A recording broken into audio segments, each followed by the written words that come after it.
Number 16. Korah's rebellion.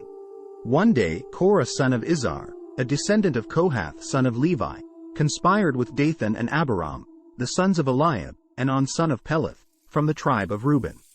They incited a rebellion against Moses, along with 250 other leaders of the community, all prominent members of the assembly. They united against Moses and Aaron and said, "You have gone too far.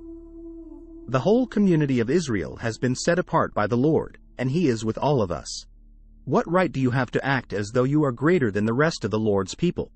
When Moses heard what they were saying, he fell face down on the ground. Then he said to Korah and his followers, "Tomorrow morning the Lord will show us who belongs to Him and who is holy. The Lord will allow only those whom He selects to enter His own presence. Korah, you and all your followers must prepare your incense burners. Light fires in them tomorrow, and burn incense before the Lord. Then we will see whom the Lord chooses as His Holy One.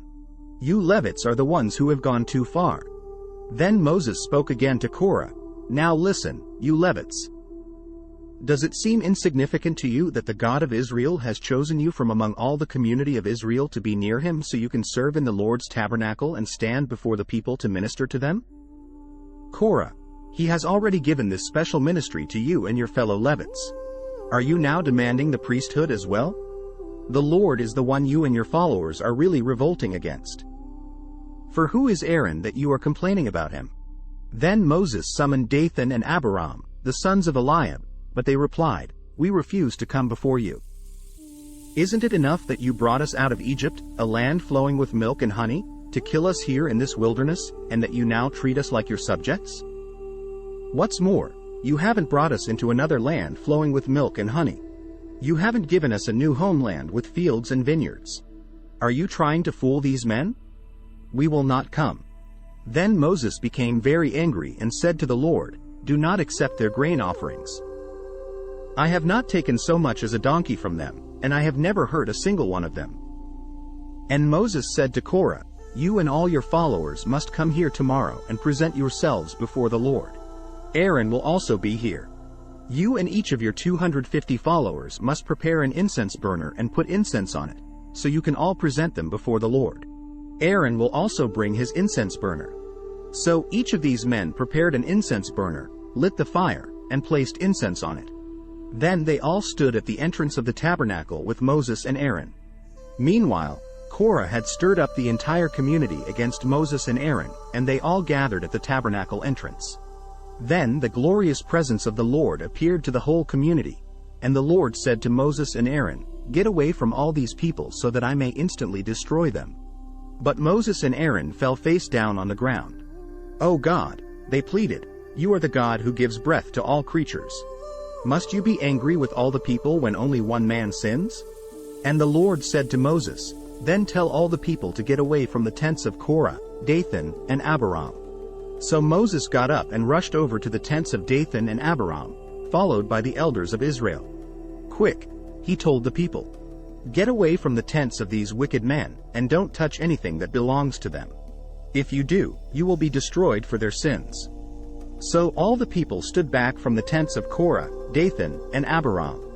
Then Dathan and Abiram came out and stood at the entrances of their tents, together with their wives and children and little ones.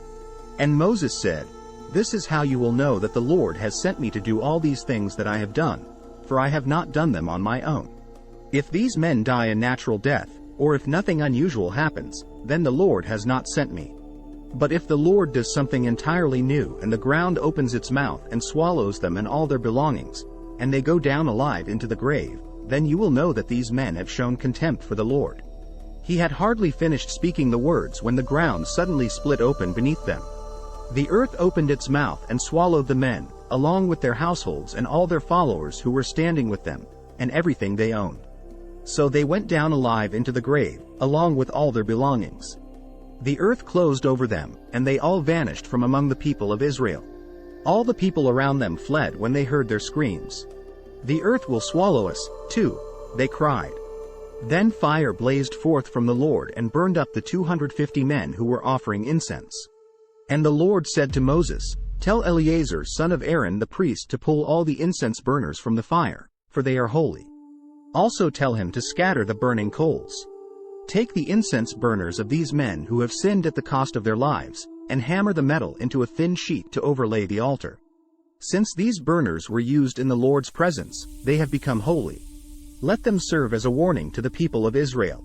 So Eleazar the priest collected the 250 bronze incense burners that had been used by the men who died in the fire, and the bronze was hammered into a thin sheet to overlay the altar.